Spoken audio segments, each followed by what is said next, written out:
সোনার বাংলাদেশ করতে হইলে ছাত্রকে কাম হবে না ভাইয়া, এরা এখন তো বাচ্চা পোলাপান। এই যে কখনো ছবি টানানো ছবি টানানো নিয়ে একটা কেওস তৈরি করা হচ্ছে, রাষ্ট্রপতি থাকবে কি থাকবে না সেটা নিয়ে কেওস তৈরি করা হচ্ছে। দেখুন পৃথিবীতে আরেকজন মন্ত্রী পাওয়া যাবে না যে নাকি শপথ গ্রহণ করার পর এত দ্রুত শপথ ভঙ্গ করেছেন। আপনি দ্বিতীয়টা দেখাতে পারবেন না, যেটা মাহফুজ আলম সাহেব করেছেন। কিভাবে? আমি চূড়ান্ত হতাশ। এই কোন সরকারের হাতে আমরা পড়লাম?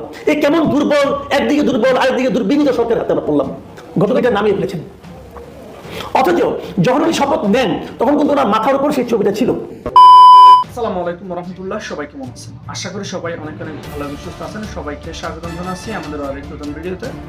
প্রতিদিন মতো আমি আপনাদের সিরিয়াস করব। দর্শক, আজকে ভিডিওটা টাইটেল এবং থাম্বনেল দেখে ইতিমধ্যে বুঝতে পেরেছেন কি বিষয় নিয়ে কথা বলবো।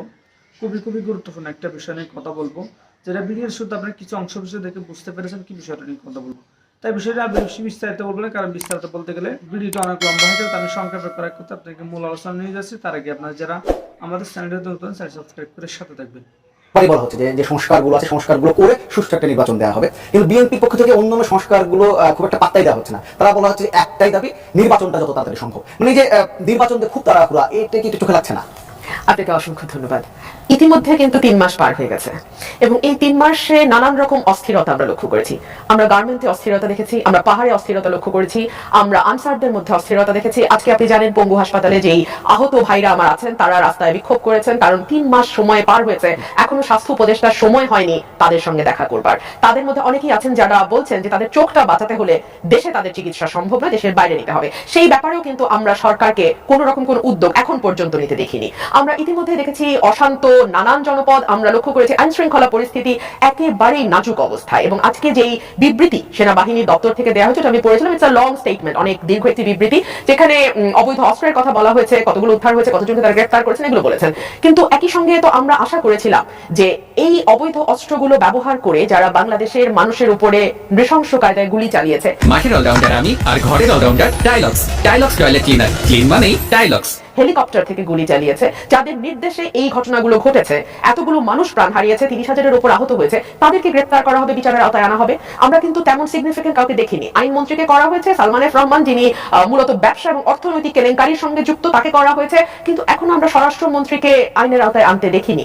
আমরা দেখিনি এইরকম ঘটনাগুলোর সঙ্গে আইন শৃঙ্খলা রক্ষাকারী বাহিনীর যে ঊর্ধ্বতন কর্মকর্তারা আছেন এবং যারা আসলে আইন অনুযায়ী না, হাসিনার কথা অনুযায়ী তাদের প্রশাসনটা চালাতেন, তাদেরকেও কিন্তু বিচারের সম্মুখীন হতে দেখিনি। তাহলে আসলে 90 দিন 3 মাসে আমরা কি পেলাম? এই প্রশ্নটা কি এখন উঠবে না? এবং রাজনৈতিক দলগুলো সে কারণেই বলেছে যে সংস্কার একটি ধারাবাহিক প্রক্রিয়া, সংস্কার একটি চলমান প্রক্রিয়া। যতদিন পর্যন্ত পৃথিবীর বুকে বাংলাদেশ থাকবে ততদিন পর্যন্ত কিছু না কিছু সংস্কার প্রতিদিনই হতেই থাকবে। সো এটা কমপ্লিট না করা পর্যন্ত নির্বাচন দেওয়া যাবে না, এই কথাটিও কি একটু অযৌক্তিক কথা নয়? বিএনপি তো শুরু থেকেই যৌক্তিক সময় দেওয়ার জন্য প্রস্তুত, এবং বিএনপি সবসময় বলেছে যে নির্বাচনের জন্য যে সংস্কারগুলো দরকার প্রথমে আপনারা সেই সংস্কারগুলো করুন। সেটাও তো অনেক দীর্ঘ সংস্কার, নির্বাচন কমিশন গঠন করতে হবে, নির্বাচনের জন্য ভোটার তালিকা হালনাগাদ করতে হবে, আপনারা যদি ডিলিমিটেশন করতে চান সেটা করতে হবে। সো এখানেও কিন্তু কাজ কম না, প্রশাসনের রদবদল করতে হবে, আইন শৃঙ্খলা রক্ষাকারী বাহিনীতে যারা আছেন তাদেরকে রদবদল। So huge task. সেগুলো না করে যখন আমরা দেখতে পাই যে কখনো ছবি টানানো ছবি টানানো নিয়ে একটা কেওস তৈরি করা হচ্ছে, রাষ্ট্রপতি থাকবে কি থাকবে না সেটা নিয়ে কেওস তৈরি করা হচ্ছে। দেখুন, রাষ্ট্রপতি শাহাবুদ্দিন থাকলেও যা, কলিমুদ্দিন আসলেও তা, বাংলাদেশের রাষ্ট্রপতিকে তেমন কোনো ক্ষমতাই দেওয়া হয়নি। আর এখন যেটা যে অবস্থা, তাতে কোনো রাষ্ট্রপতির সাহস হবে না জন আকাঙ্ক্ষার বাইরে গিয়ে ছবি টানানোর কথা বলছে, ছবি টানানো নিয়ে তো বিএনপিও বিতর্কে পড়ে যাচ্ছে। রিজভী সাহেব যে মন্তব্য করলেন, পরে আবার তাকে বিবৃতি দিয়ে সেটি অস্বীকার করতে হবে। আচ্ছা, আমাকে একটা কথা বলেন তো, একটি ছবি টানানো বা নামানো এটা কি একজন মন্ত্রী পদমর্যাদার উপদেষ্টার কাজ হতে পারে? এক।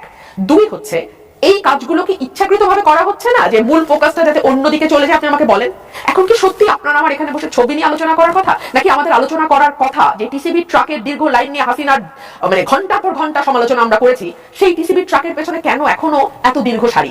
কেন এখনো সাধারণ মানুষের হাতের নাগালে দ্রব্যমূল্য আসছে না? কেন সিন্ডিকেট ভাঙার কথা বলা হলেও সিন্ডিকেট এই সরকার ভাঙতে পারছে না? সিন্ডিকেট ভাঙাতে এভাবে করা যায় না। অলিগোপলির ক্ষেত্রে যা হয়, আরো নতুন ব্যবসায়ীকে আনতে হয়, প্রণোদনা দিয়ে আনেন, ট্যাক্স মওকুফ করে আনেন, তাদেরকে সহজ শর্তে ঋণ দিয়ে আনেন, যেভাবে আনেন, আপনাকে নতুন বিজনেসম্যান এখানে আনতে হবে। তো এগুলো না করে আপনি ফাঁসি দিয়ে, জরিমানা করে বা ম্যাজিস্ট্রেট দিয়ে ধরে আপনি কখনো দ্রব্যমূল্যকে আনতে পারবেন না। তো এগুলো জনমানুষ যেগুলো নিয়ে চিন্তিত, সেদিকে ফোকাস না করে আপনি ছবি বা রাষ্ট্রপতি নিয়ে কেন এত? আমি হতাশ, আমি চূড়ান্ত হতাশ। এই কোন সরকারের হাতে আমরা পড়লাম? এই কেমন দুর্বল, একদিকে দুর্বল আরেকদিকে দুর্বিনীত সরকারের হাতে আমরা পড়লাম। গতকালকে যখন 3 জন নতুন উপদেষ্টা শপথ নিলেন, তখন আমি বলেছিলাম যে এই শপথ নিয়েছেন, ওনার সম্পর্কে আমি কিন্তু একটা কথা বলতে চাই। কিন্তু কালকে যেহেতু সময় কম ছিল, তারপর আমি এটাও ভেবেছিলাম ওনাকে নিয়ে আলাদা একটা এপিসোড করা যায় কিনা। আমি আসলে ব্যক্তি কাউকে নিয়ে করতে চাই না, আমি ওনার কিছু কর্মকাণ্ড নিয়ে এবং ওনার সঙ্গে অন্যান্য কয়েকজন ব্যক্তির কিছু প্রাসঙ্গিক কর্মকাণ্ড নিয়ে কথা বলতে চাই। মাহমুদ আলম সাহেব শপথ নিলেন, শপথ নেওয়ার পর প্রথমে উনি যে কাজটা করেছেন সেটা উনি শপথ ভঙ্গ করেছেন। এবং আমার বিবেচনা পৃথিবীতে আরেকজন ক্যাবিনেটের মেম্বার দেখা যাবে না, আমি উপদেষ্টাকে মন্ত্রীর পদমর্যাদায় ধরি, পৃথিবীতে কিন্তু আরেকজন মন্ত্রী পাওয়া যাবে না যে নাকি শপথ গ্রহণ করার পর এত দ্রুত শপথ ভঙ্গ করেছেন। আপনি দ্বিতীয়টা দেখাতে পারবেন না, যেটা মাহমুদ আলম সাহেব করেছেন। কিভাবে সেটাই বলি। উনি প্রথম যে কাজটা করেছেন, উনি শপথ নেওয়ার সময় কি কি বলেছেন বলেন তো? আপনাদের কি খেয়াল আছে? যারা শপথ তো টেলিভিশনে ধারাবাহিক দেখানো হয়েছে, এবং উনি সেখানে কি উচ্চারণ করেছেন? শপথের মধ্যে ছিল যে কথা, আমি আপনাদের আরেকবার পড়ে শোনেন, আপনি একটু মন দিয়ে শোনেন। শপথের ভাষ্যগুলো এরকম ছিল: আমি সশ্রদ্ধ চিত্তে শপথ করিতেছি যে আমি আইন অনুযায়ী অন্তর্বর্তীকালীন সরকারের উপদেষ্টা পদের কর্তব্য বিশ্বস্ততার সহিত পালন করিব। আমি বাংলাদেশের প্রতি অকৃত্রিম বিশ্বাস ও আনুগত্য পোষণ করিব। আমি সংবিধানের রক্ষণ, সমর্থন ও নিরাপত্তা বিধান করিব এবং আমি ভীতি বা অনুগ্রহ, অনুরাগ বা বিরাগের বশবর্তী হইয়া সকলের প্রতি না হইয়া সকলের প্রতি আইন অনুযায়ী যথাবিহিত আচরণ করিব। একটা বাক্য মাঝখান থেকে আমি পড়ে শোনাই, সেটা কি বলেছে? আমি সংবিধানের রক্ষণ, সমর্থন ও নিরাপত্তা বিধান করবে। উনি নিজের সংবিধানের রক্ষণ করবে, রক্ষণাবেক্ষণ করবে, সমুন্নত রাখবে, এই সংবিধানের প্রত্যেকটা শব্দকে সমর্থন করবে এবং এর নিরাপত্তা বিধান করবে। উনি কি সংবিধানকে রক্ষণ করেছেন? উনি কি সংবিধানকে সমর্থন করেছেন? উনি প্রথম যে কাজটা করেছেন ওখান থেকে উনি শপথ না করে, সেটা হলো দরবার হলে বঙ্গবন্ধুর যে ছবিটা আছে ছবিটাকে নামিয়েছেন, এবং বঙ্গবন্ধুর ছবি ওখানে থাকবে। এটা কিন্তু আমাদের সংবিধানের একটা পার্ট, মাথায় রাখবেন। এটা কিন্তু সংবিধান বলে, এটা কিন্তু কারো আইন না। অনেকে বলে এটা শেখ হাসিনা আইন, নো, এটা সংবিধানে, আমাদের সংবিধানের প্রথম ভাগে যে প্রজাতন্ত্র যে অংশটা আছে সেখানে 4 ক, সেখানে কি বলা হয়েছে আপনাদের দেখেন, আপনি দেখাচ্ছেন পড়ে শোনেন। জাতির পিতা বঙ্গবন্ধু শেখ মুজিবুর রহমানের প্রতিকৃতি, রাষ্ট্রপতি, প্রধানমন্ত্রী, স্পিকার ও প্রধান বিচারপতির কার্যালয় এবং সকল সরকারি ও আধা সরকারি অফিস, স্বায়ত্তশাসিত প্রতিষ্ঠান, সংবিধিবদ্ধ সরকারি কর্তৃপক্ষের প্রধান ও শাখা কার্যালয়, সরকারি ও বেসরকারি শিক্ষা প্রতিষ্ঠান, বিদেশে অবস্থিত বাংলাদেশের দূতাবাস ও মিশন সমূহে সংরক্ষণ ও প্রদর্শন করতে হবে, প্রদর্শন করতে হবে। উনি সেই প্রদর্শন, দরবার হলে যে ছবিটা প্রদর্শন করা হয়েছিল সেই প্রদর্শিত ছবিটা নামিয়ে ফেলেছেন। অথচ যখন উনি শপথ নেন তখন কিন্তু ওনার মাথার উপর সেই ছবিটা ছিল।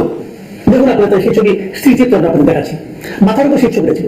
সেই ছবিটাকে মাথার উপর রেখে উনি সংবিধানের এই সমুন্নত রাখার শপথ নিয়েছেন, মানে সংবিধানের আলোকে উনি শপথ নিয়েছেন। নিয়ে প্রথম কাজ যেটা করেছেন, ওরা শপথ ভঙ্গ করেছেন, উনি সংবিধান লঙ্ঘন করেছেন। উনি অনেক কাহিনী বলতেছেন, অনেক জ্ঞান দিচ্ছেন জনগণকে। উনি তো মোটামুটি সক্রেটিস টাইপের একজন জ্ঞানী লোক বলে সবাই প্রচার করে। আমাদের চিফ উপদেষ্টা বলছেন উনি নাকি মাস্টার মাইন্ড। এই মাস্টার মাইন্ড শোনার পর ওরা ভালো বেড়ে গেছে। আমি জানি না কি হয়েছে ওনার, বাট আমার মনে হয় যে ওনার মধ্যে পাগলামি বেড়ে গেছে। এগুলি বাহাদুরি নয়। আপনাকে মনে রাখতে হবে, আপনি এখন একটা মন্ত্রী হয়ে গেছেন, আপনার যোগ্যতা থাক বা না থাক, আপনাকে কেউ জ্ঞানী বলুক কি মূর্খ বলুক, কিছু হয়ে যায় না। আপনি মন্ত্রী, আপনি যে কাজটা করবেন সেটা কিন্তু আপনার মন্ত্রণালয় সহ পুরো দেশের সরকারি অফিসগুলো অনুসরণ করবে। আপনাদের কয়েকজনের কারণে আপনারা কয়েকজন বলছেন আপনারা বঙ্গবন্ধুকে মানেন না, এটা না মানার অর্থ হচ্ছে আপনি সংবিধান মানেন না। আপনি যদি বলেন সংবিধান মানি না, সংবিধান যে নাচতে নাচতে যে শপথ নিলেন কেন? নাকি চেয়ারের লোকের কারণে? আপনি তো মন্ত্রী হন না, আপনাকে মন্ত্রী নিয়োগ করা হয়েছে। কে নিয়োগ করেছে? প্রেসিডেন্ট নিয়োগ করেছে। এবং সেখানে ঘোষণাটা আপনি শুনেছেন কাউকে বলতেছে যে প্রেসিডেন্ট আপনাদেরকে উপদেষ্টা নিয়োগ করেছে, আপনারা কিন্তু ওনার উপদেষ্টা। ভাই মানুন, যা না তা বলার চেষ্টা করেন না।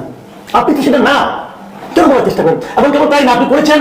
পাশাপাশি আপনার যারা সহযোগী আছে তারা কালকে দেখলাম কালকে ঘটনার পরে আসতে দেখলাম যে 3টা মন্ত্রণালয় থেকে ছবিগুলি নামিয়ে ফেলা হয়েছে। কে কে? সজীব ভুইয়া যিনি আছেন, এখন উনি নতুন দায়িত্ব পেয়েছেন স্থানীয় সরকার মন্ত্রণালয়ে, উনি কিন্তু যেই ছবি নামিয়েছেন। আবার নতুন কালকে যে একজন সংসদ আপনার উপদেষ্টা হয়েছেন শেখ বশিরউদ্দিন, উনি ওনার দায়িত্বে 2টা মন্ত্রণালয়, উনি 2টা মন্ত্রণালয়ে ঢোকার আগে ছবি আগে নামাই দিয়েছেন। মানে উনি জানাইছেন, উনি বুঝাইছেন ওনার জাতটা কি। বলা মনে হচ্ছিল উনি নাকি জামাতের লোক আর কি, জামাতের খুব ঘনিষ্ঠ লোক।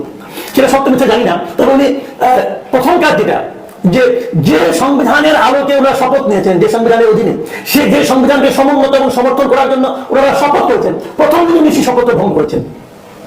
এইগুলো আমাদের শেখ বশিরউদ্দিন, আমাদের বিশাল মন্ত্রী একজন। তো এভাবে আমরা কি করবো? আরেকটা ঘটনা বলেন, যে ঘটনা বলে আমি আলোচনা শেষ করবো। আচ্ছা, বিএনপির এই যুগ্ম মহাসচিব রিজভী আহমেদ, ওনাকে আমি মোটামুটি একজন জ্ঞানী এবং ধীর লোক বলে জানতাম। তো প্রিয় দর্শক, এই বিষয়টা আপনার মতামত জানাবেন কমেন্ট সেকশনে। আর আমাদের চ্যানেলে নতুন চ্যানেল সাবস্ক্রাইব করে সাথে থাকবেন। এতক্ষণ সাথে থাকার জন্য সবাইকে অসংখ্য ধন্যবাদ। আল্লাহ হাফেজ।